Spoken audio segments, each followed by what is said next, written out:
So,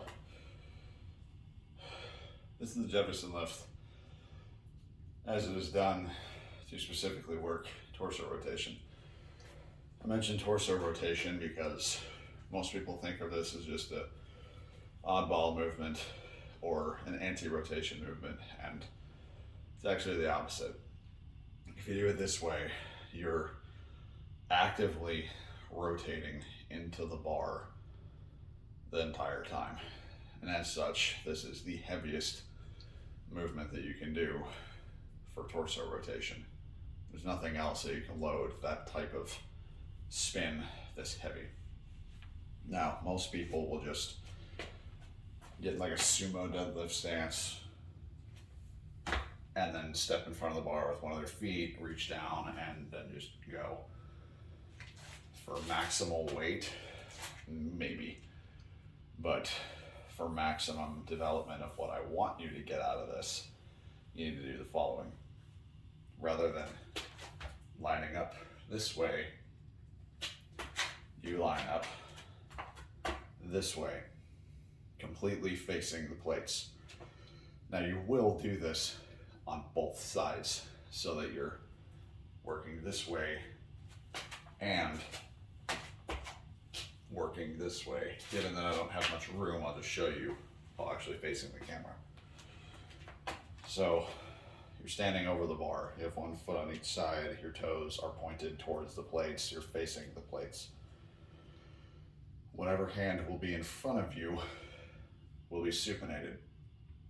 Whatever hand is behind you will be pronated, so you will use a mixed grip.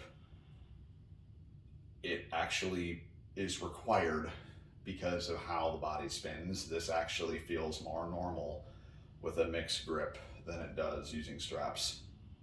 It'll make sense once you do this heavy, you'll see what I mean. As far as foot width, play around. I don't do like a sumo or anything, but I also don't like have my heels together. Just whatever your normal deadlift width is, start there and then work in accordingly. Now your feet will stay facing this way. You might end up facing your back foot straight forward once you hit like a max attempt, but don't try to do that, because the more your feet tilt, the less your body actually rotates, and it kind of defeats the point of what I'm trying to do. Whatever knurling's on the bar, I have that right in the middle. That's why I use a power bar, so I have like a marked center spot. If you're off center, front to back, you'll definitely notice when you try to move. So once you're there, again, front hand, supinated. Back hand, pronated. So now your hands are here, but you're gonna be pulling with your shoulders up. So you're gonna be pulling with your shoulders faced that way. You end up using the bar to spin yourself into that. So the force that actually gets the bar off the ground is that rotation into it. So I'll get my hands set, kind of prime. See? So as you breathe and brace, you'll spin into the bar. And that final twist to get your shoulders in line with the bar is what pops it off the ground. And then from there, legs. Now, this is the fun part. You'll notice as you get heavy, normal deadlifts, you lock out front, back to front. This, you'll actually end up moving your hips, because your hips will start out off a little bit.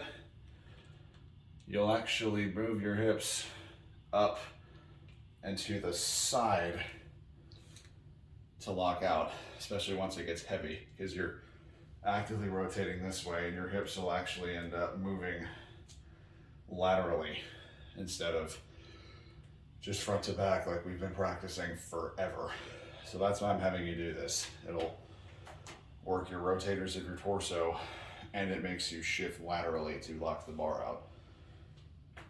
Now, if I was to do my right side, it would look like this. This hand's in front of me now because I'm turning. And then backhand, same thing.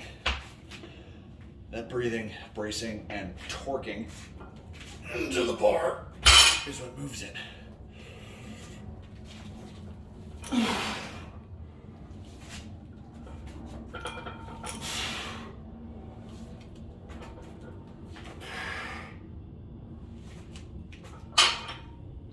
Very curious to see what you think.